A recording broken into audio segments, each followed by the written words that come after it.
Hello everyone, स्वागत है आपका अपने यूट्यूब चैनल आरजे क्लासेस के अंदर। और सबसे पहले आप सभी को स्वतंत्रता दिवस की हार्दिक शुभकामनाएं। Happy independence day all of you. तो हम यहाँ हिस्ट्री के टॉपिक्स जो कि हमने सिंधु सभ्यता स्टार्ट की है वो हम यहाँ स्टार्ट करेंगे। और हमने अभी तक उसकी विशेषताएं, उसके स्थानों के बारे में पढ़ा है। तो अगर आपने वो वीडियोस नहीं देखे हैं तो ऊपर आई बटन में वो आपको वीडियोस मिल जाएंगे। आज हम उसके जो हमने प्रमुख स्थान और उसके स्थल को पढ़ा था उसके बारे में हम डिटेल्स में पढ़ते हैं। तो चलिए, पहला स्थल है हड़प्पा स्थल। देखिए, हड़प्पा स्थल जैसे कि मैंने आपको बताया था, ये मोटमोगरी पाकिस्तान के अंदर स्थित है। वर्तमान में बात करें तो शाहीवाल बाग जिले में ये स्थित है। याद रखिएगा, अगर वर्तमान में पूछा जाए तो शाहीवाल जिले में ये स्थित है। रावी नदी के तट पर है ये हड़प्पा। देखिए, हड़प्पा रा यानी रावी नदी के तट पर। तो आपको बस इसको ऐसे याद करना है। उत्खननकर्ता मैंने आपको बताया ही था, दयाराम साहनी कि अरे हड़ यानी कि कोई रो रहा है उस पर दया कर दीजिए, यानी दयाराम साहनी। अब देखिए इसके अंदर मिला क्या क्या है, तो आपको ध्यान होना चाहिए। इसमें R37 कब्रिस्तान मिले हैं, यानी इतने लंबे और कब्रिस्तान यहाँ पे बताए गए हैं। साथ ही विदेशों की कब्र, तो पूछा गया है मेंस एग्जाम में, यूपीएससी मेंस में भी पूछा गया था कि विदेशों की कब्र नामक स्थान कहाँ से खोदा गया है, तो वो है हड़प्पा सभ्यता। फिर इक्का गाड़ी जो हाथ से चलती है वो यहाँ पे मिली है। श्रृंगारिक पेटिका यानी श्रृंगार की पेटियाँ मिली है, यानी उस समय वहाँ पे श्रृंगार का भी महत्वपूर्ण स्थान था। फिर हम बात करें तो देखिए, स्वस्तिक का निशान मिला है वहाँ पे, यानी वो देवी देवताओं के स्वरूप को पूजा करते थे, स्वस्तिक के निशान हैं। आगे हम बात करें तो नदी के तट पर 12 अन्नागार मिलते हैं। अन्नागार यानी कि जहाँ पे सामान अन्न वगैरह रखा जाता है, जो 2 लाइनों में है। तो 12 ऐसे इक्वल मिले हैं और 2-2 लाइनों में वो बताए गए हैं। देखिए, उसी अन्नागार के पास में ही अनाज साफ करने का एक चबूतरा भी मिला है, खोजा गया है। और पास में श्रमिक आवास भी मिलते हैं। तो देखिए, इसमें जो मेन है वर्तमान में कहाँ है, आपको ये ध्यान रखना है। शाहीवाल में कौन सी नदी है, तो रावी नदी। दयाराम साहनी आपको वैसे याद हो जाएगा। देखिए, कब्रिस्तान, विदेशियों की कब्र, इक्का गाड़ी, सिंघार पेटिका, स्वस्तिक के निशान, नदी के तट पर 12 अन्नागार और पास में अनाज साफ करने का चबूतरा, और उसी के पास कुछ श्रमिकों के आवास।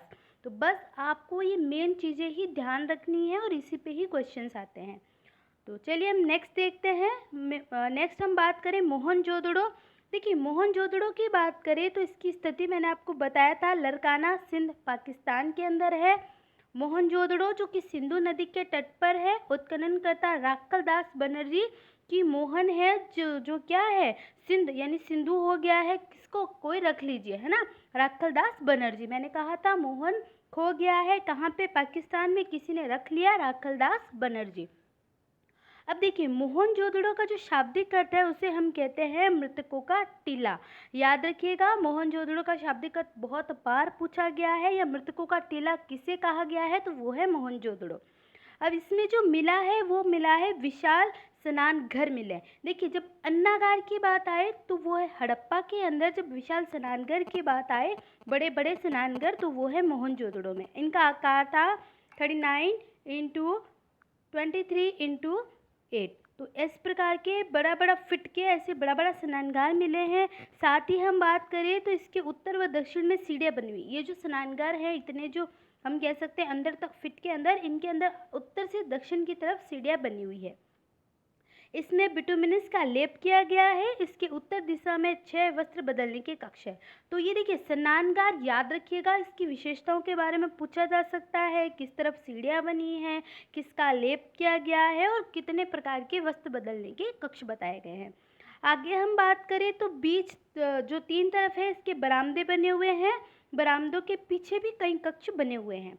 देखिए, जलापूर्ति हेतु कुएं भी बने हुए हैं, तो यानी उस समय कुएं भी का महत्व था, कुएं के भी हमें साक्ष्य प्राप्त हुए हैं। सीढ़ियाँ थी, क्योंकि मैंने आपको बताया अन्नागार में उतरने के लिए सीढ़ियाँ हैं, तो सीढ़ियों के भी हमें साक्ष्य मिलते हैं। साथ ही प्रथम तल पर संभवतः पुरोहित रहते होंगे। देखिए, यहाँ पे प्रथम स्थल पे ऐसा संभव हमें मिला है कि पहले स्थल पे पुरोहितों का निवास था। ऐसे कुछ सामान, ऐसे कुछ धार्मिक अनुष्ठान आयोजन किया होगा। तो इस प्रकार के कुछ हवन कुंड हम कह सकते हैं। इस प्रकार हमें ये साबित होता है कि प्रथम जो सतह थी वहाँ पुरोहित निवास करते थे। साथ देखिए, सर जॉन मार्शल ने इसे तात्कालीन समय की आश्चर्यजनक इमारत भी कहा है। किसको? मोहनजोदड़ो की जो हमें इमारतें मिली है, ये लाइन आपसे पूछी भी जाती है कि सर जॉन्स ने किसे तात्कालीन समय की आश्चर्यजनक इमारत कहा है, तो सर जॉन मार्शल ने। अब देखिए यहाँ पे भी विशाल अन्नागार मिले हैं। देखिए महाविद्यालय के साक्ष्य हैं, बहुत इंपॉर्टेंट है, याद रखिएगा। नेक्स्ट बात करें, सूती कपड़ों के यहाँ साक्ष्य मिले हैं। हाथी का कपाल खंड यहाँ पे मिला है। नर्तिका की मूर्ति बनी है जो कि धातु की है, वो यहाँ पे प्राप्त होती है। और जो वो मूर्ति है वो नग्न अवस्था में है। इसमें एक हाथ में चूड़ियाँ पहनी हुई है। तो हम बात करें तो एक हाथ में चूड़ियों के भी यहाँ पे साक्ष्य हमें मिले हैं। पुरोहित राजा की जो मूर्ति है उसको भी ध्यान अवस्था में मिली है। एक ऐसे पुरोहित यानी कि हम कह सकते हैं पंडित की मूर्ति है जो पूर्ण रूप से ध्यान मग्न में है। और बात करें इसकी तो सोल ओडियोही जिसपे कशीदाकारी का कार्य भी किया जाता है। यहाँ से जो मेसोपोटामिया की मोहरें भी मिलती है। ये मोस्ट है कि मेसोपोटामिया की मोहरें कहाँ मिलती है, तो मोहनजोदड़ो में मिलती है। देखिए अन्नागार इसकी विशेषताएं हैं,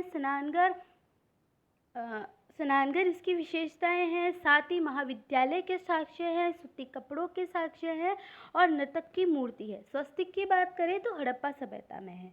तो आप इसे बार बार देखिएगा, आपको बहुत अच्छे से याद हो जाएगा। और यही पूरा मैंने आपको पूरे जो मिला है सारा पढ़ने के बाद यही लाइनें, यही फैक्ट पे क्वेश्चंस बनते हैं।